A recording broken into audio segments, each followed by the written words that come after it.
Good evening. Assalamu alaikum. Welcome to Salam Media. I'm your host for this evening, Zakir Dawood, and I'm going to be taking you through the next hour of all things sports.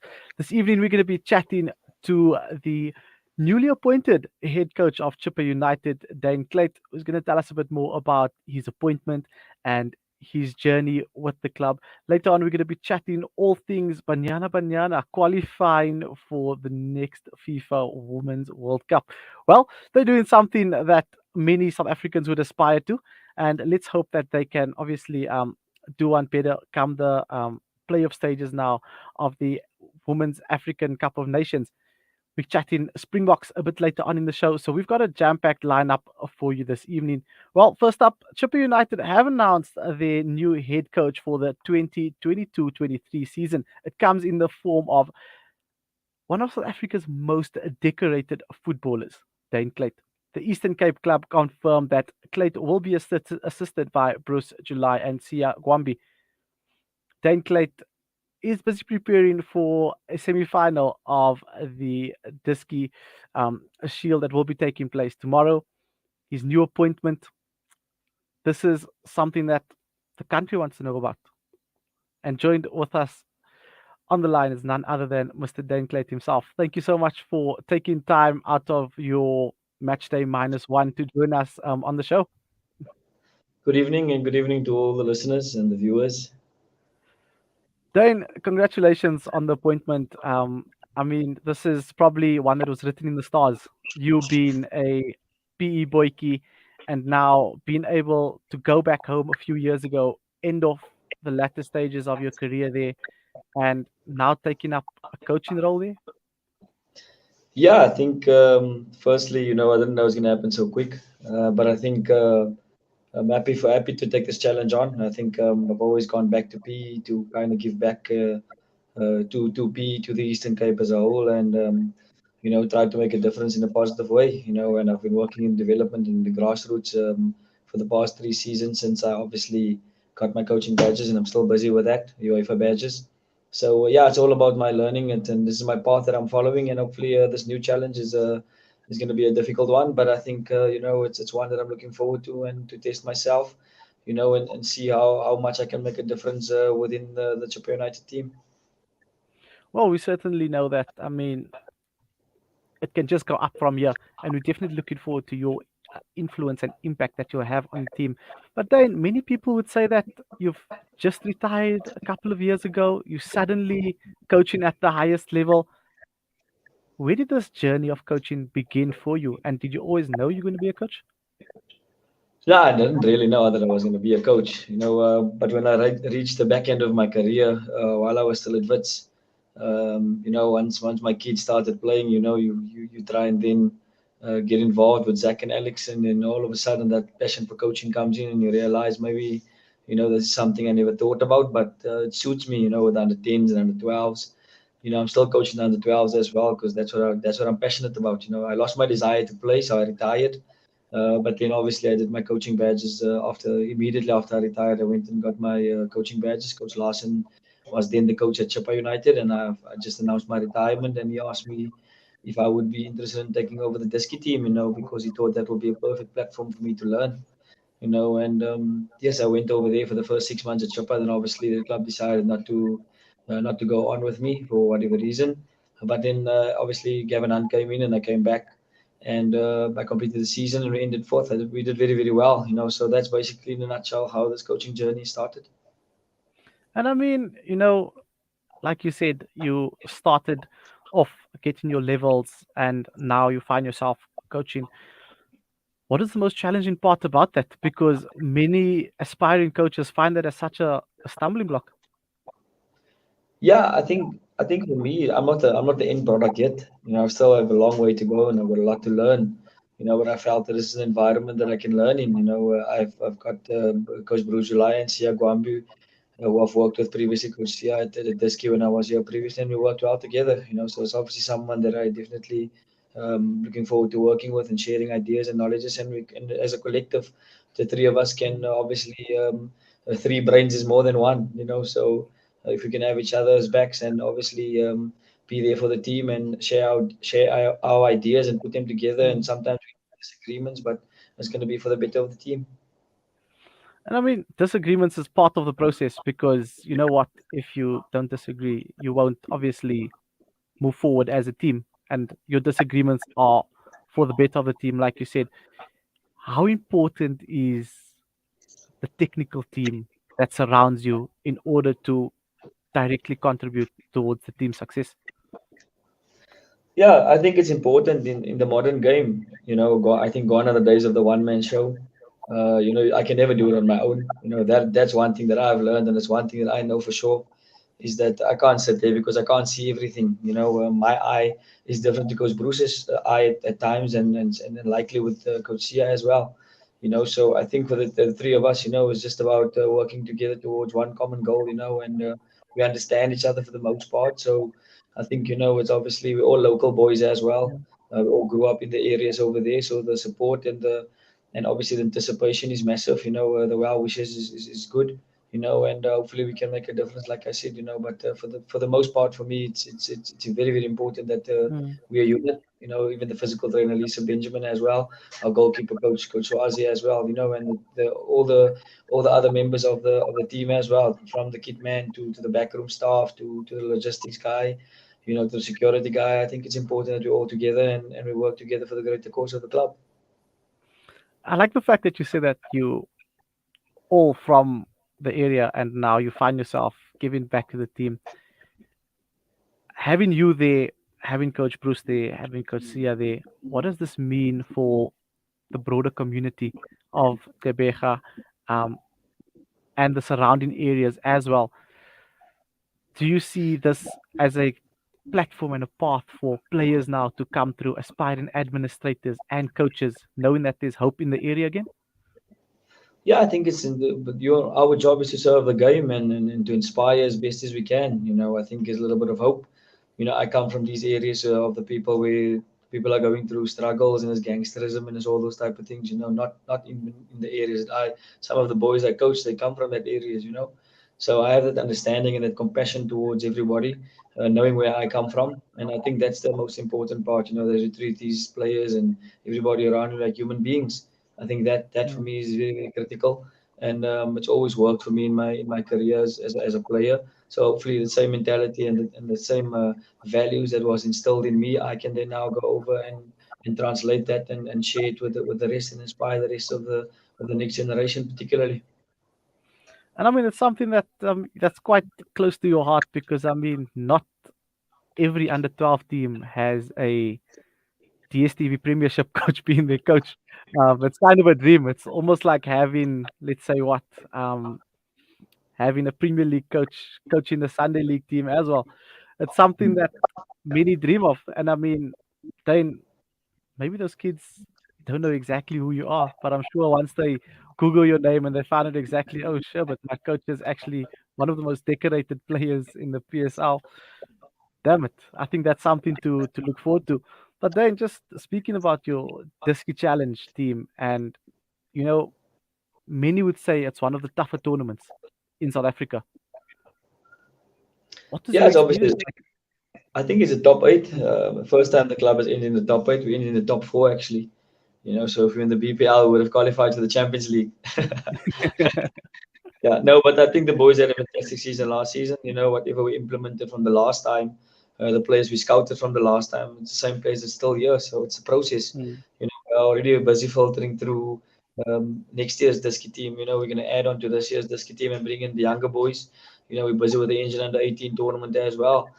So my love and passion for the game is there. My love and passion to learn about the game and to learn about my shortcomings when it comes to coaching is always going to be there. And those are the platforms that you use to learn. You make mistakes over there, decisions. You could have done better. mm, And you try and teach the boys the right things. And for the most part, the results has been very, very positive. My under 12 team from Ibai has 31 games. They've played 31 games and they've never been they're unbeaten. They've had a couple of draws along the way. But that's just the winning culture and the winning mentality. For me, it's not about the winning; it's about teaching them the right things, and then that will mm. filter over to. No, definitely. And I think having that domino effect from the under 12s, you got your Disky team, and now hopefully the PSL team, DSTV Premiership team as well. What are some of the goals that you set, and are you going to keep the majority of the squad that you have now in the DSTV Premiership? Have you seen players that's probably keen on coming over to Quebec to play some footy? Yeah, I think my phone has been inundated non-stop. I think there's a lot of interest in people wanting to come to Chippa United. But I think I've been in sort of this environment before as a professional player, so I understand what comes with the territory. It comes with the territory for me. I have to come try and accommodate as much as I can. And yeah, I found a squad. It's obviously the club has made good signings this past off season. The squad looks fit. They look healthy, and I feel it's something I can work with. The squad, the composition of the squad that we're busy with, obviously is busy taking shape now, and we'll have a camp next week and see exactly how far we are and what is needed. Then they'll then get to learn how I like to do things and how I teach things and what's expected of them. Myself, Coach Bruce and Coach Sia, we're going to instill the philosophy over the week camp that we're going to be having in Tax, and then obviously we take it from there and see what needs to change, what players we Mm. need to work on, individual work will be need to done. Some of the players will need to go in on strength programs, for example. Someone might lack conditioning, and we'll have to work with him on the side with Lisa while we do team training. And I always like to instill the thing of saying that the team's training is never ever going to be enough. We're going to have to go above and beyond. That was me when I was a player. The extra work is critical. That last minute free kick, if there's a free kick coming there, I used to make use of it purely because I spend lots of time trying to perfect that art. So Mm. I want to bring that over to the boys, and I'll be there after training doing extra work with them. I've already started my first day of training. I took the strikers in and said, what, come finish a couple of balls, simple drills, but make them get used to hitting the net. Yo, yo, yo, yo, yo. I mean, it's something that I think I was lucky enough to experience firsthand with you in your playing career, waiting for you to finish training so that we could head out and head home. But it's Yeah, definitely things like that, the yeah, good old days. it wait for me as well. Everybody always accommodated me. An hour after training, I'm still there on the field. And I used to enjoy that. That was Mm. that was that. That's why I have no regrets of retiring, because I think I gave my all to the game. And the game and the rewards was fantastic for me. And up to this day, I'm still blessed to be part of the game. And definitely contributing in a positive way. And you've said some things that have stood out there, like strength and conditioning sessions, and obviously having sessions with your goalkeeper coach. Then the game's evolved so much to the point where players now have GPS systems in them, not in them physically, guys. There's no chips in there that's injected in the players, but they do have a GPS system that's on them, strapped onto them. There's sports scientists in the game. There's biokineticists in the game. There's so many specialized fields that can help you create a better high performance athlete. How do you see yourself tapping into that to improve the level of footballers in your team? Yeah, I think I knew myself as a player. I knew what worked for me. I know what habits I had to form in terms of off the field. The nutrition becomes very very important. That's number one. My first session at Super Sports in preseason, I remember waking up and I was still a young boy, 18 years old, going to preseason, and I never ate anything. I never had anything for breakfast. And the training was so intense. We were running up the stairs, and I ended up vomiting, because I hadn't eaten breakfast, and ever since that day, I never skipped breakfast as a footballer, and that helped me. I learned the hard way. I could have been a moment there that I got weak and said to myself, I can't cope at this level, but I tried to rectify what was wrong, and yeah, that's the type of things, the nutrition, the conditioning. I wasn't playing at the beginning of my career at Supersport. I was a squad player. But I pushed myself in the afternoons. I used to run up and down the hills. I used to be in the gym in the evenings. So when my opportunity came to play, when the team needed me, and then I delivered and performed, and I never ever looked back since then. And now definitely looking at doing the same with your players from the side. Looking forward to the season ahead. Then I mean, Chippa hasn't had the most convincing past few seasons, and I mean, with you being Coach Gavin Hunt's successor, which was one of your mentors, um, was there any words of advice that he gave you before you took up this role and your appointment of being the head coach? Yeah, definitely. Coach Gavin is the one who brought me back to the club. So I think he played his role. I think he's obviously I've spoken to him immediately after I received the call about them wanting me to offer me the job. So he was the first one, and the first words is he said, "Go for it, son." He's been a fatherly figure, so he'll never treat me. He's got the best interest. He's got the best interest for me as well. I know that very well. We've come a very, very long way. So obviously our relationship has grown as after I retired as well. I always kept in contact. The first time I was here, I always took advice from him, and he's always ready to give me advice. It just so happens that our first match will be against Supersport United in the DSTV Premiership. So it will be more of a thing like a master versus student.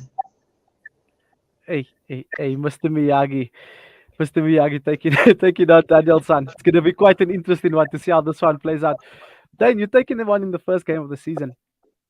I'm sure you've sat down and what a couple of 100,000 thoughts going through your head at what 500 kilometers an hour. What are Yeah, some of the goals you set? yeah, it takes a lot. It takes a lot. Obviously that's going to be overwhelming because that was my hunting ground at one stage with the coach. We won league titles on the field. So it just so happens that that's going to be my first game. And everything just resonates with probably my path that I'm taking into this coaching thing. And hopefully we can get a positive result. But I know it's not about me. It's about me preparing these boys to be in the right frame of mind and right physically. And then for them for me to give my best over this past next 2 3 weeks before the first match, and then make them ready psychologically and physically. I think that's the most important thing. And if they're ready to compete, if we apply ourselves properly, and if we obviously work on the things that I need them to do in the right areas, then obviously I think we'll win more matches than what we will lose matches. Hmm. Facts, facts, facts. And you've worked with many coaches throughout your career. You've had an illustrious career. I mean, we can speak about league titles. You can speak about the free kicks that you've taken. We can speak about your fitness. Out of all the coaches that you've worked under and taking a little bit from all of them, what philosophy and what style do you look to implement on your players when you take over Chippa now? I think there's modern trends, and we need to keep up with the modern trends. The game is always evolving, so you try and be modern. You try and look at Mm, Manchester City and Liverpool's and how the application and what they do, and how they play the game. And you try and learn and take and sponge off that. And you try and teach these boys those type of things. So for me as a coach, it's important to learn the trends and the terminologies and all those type of things. So a lot of times in the mornings, early in the morning, I'm up doing research and studying and doing analysis on weekend matches. Seeing mistakes at high levels that occur in our league as well. And then I can then go there and then obviously influence a little bit of teaching. For example, I would say defending. For example, we have a problem with our right backs. Most of our right backs, they love ball watching, so they never know what's happening behind them. Then I can influence that. Then your body positioning must be see the man, see the ball. So those small little mm, technical elements are important to improve the players and their awareness, their concentration. So I think that for me is the type of coach and the type of team that I want, a disciplined team that obviously plays with high intensity, and then obviously can go play with low intensity as well. So it's going to be a whole mix setup. I followed Julio Nagelsmann as well. I mm, think the game dictates as to what formation must be played and what tactics and obviously mental capacity it needs at whatever time. So we have to teach them, for example, the training. It's 0-0. We're away from home. There's 5 minutes left. How are we going to behave? So behavior becomes we play the moments. That's what I mm, try to teach boys. And if we're leading 1-0, if you're 1-0 down, we need to increase the tempo. We need to put more pressure. And we need to try and pose ourselves more on the game. So those are the things, that I will try and share with the players, and see how best we can prepare us for any eventuality. That's what I've done with the Disky boys. In every scenario, in every situation, we must be ready to react and be brave enough to go with it. Sometimes it's going to be easy and we're going to score many goals. Other times it's going to be hard and it's going to take one goal. Other times you're not going to score, and we're not going to Mm. concede. But can we then not concede if we're missing a lot of chances? Can we then salvage a point? Turn losses into draws and turn draws into wins. That's the art of how to win championships and to be successful in football. Well, coming from a league champion, how many times, Dane? 6 times Yo, yo, yo, yo, with yo. three different teams. Which one was the most tough? The toughest out of them all? I think Pirates. I think playing for Pirates was the toughest, but a lot of trophies there. 7 trophies in my 4.5 years there. So I think I played my part and my contribution, and that's the club I grew up with, supporting. So Mm. I think for me, all my goals and visions and dreams are coming true. And always try to follow through, no matter how difficult it gets at times. Yo, yo, yo. Hey, I'm sure the management of Spurs who's watching this now, they quite disappointed um, when Yeah, they heard you grew up supporting mi- Pirates. mind you, Son and Harry Kane vomited at training the other day. So what are you saying now? Should your players be wary? That one day there's a story behind it. There's a big season coming up for Tottenham. Well, I mean, we're looking forward to it. I mean, the EPL is going to be what? It's going to be something out of this world. The title hunt isn't going to be more intense.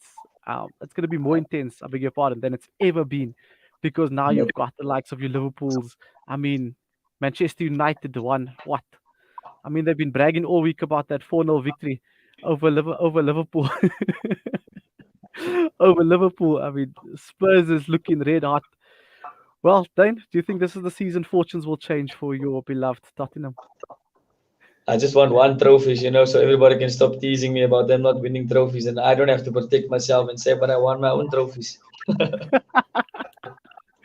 Well, I mean, it's something we can certainly look forward to. And I mean, when you're up in Joburg, we definitely need to catch a game and watch.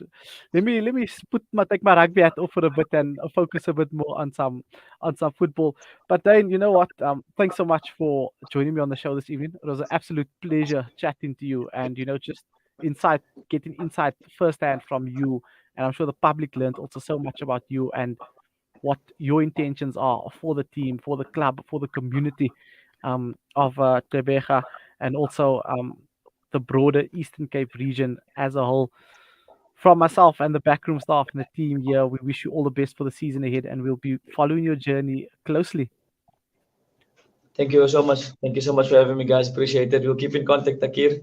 Keep going. Always, Proud of you.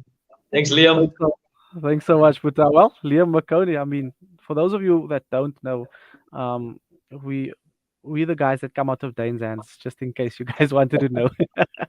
I'm proud of you But guys. All your late nights and studies and stresses, it's all worth it in the end. Well done. I'm very proud of you guys. thank you so much for always being a father figure off the pitch for us as well, and just giving us that guidance along the way. We really, really appreciate it. And I mean, we just aim to make you proud, our parents proud, and everybody that backed us from the beginning. Awesome stuff, man. Always a pleasure. That was Daine Klate, the newly appointed Chippa United head coach. Well, we're excited to see what he has in his bag of tricks for the season ahead. It's going to be a challenging one, but definitely one that we're looking forward to. I mean, you at home, I'm sure you're looking forward to the season. The opening game will be against Supersport United. Mr. Miyagi will be taking on Danielson. Daine Klate meets Gavin Hunt in the season opener. Who's your money on? Drop your comments in the comment section below. And let's see when the opening game of the season does take place, how close you are with your score predictions, and where do you see Chippa United and Daine Klate ending up on the log this season. Stay tuned to the show. When we do come back, we're going to be chatting all things rugby. So don't turn that dial for those of you on the FM. For those on you tuning in online, don't refresh your page. We will be back in just a bit.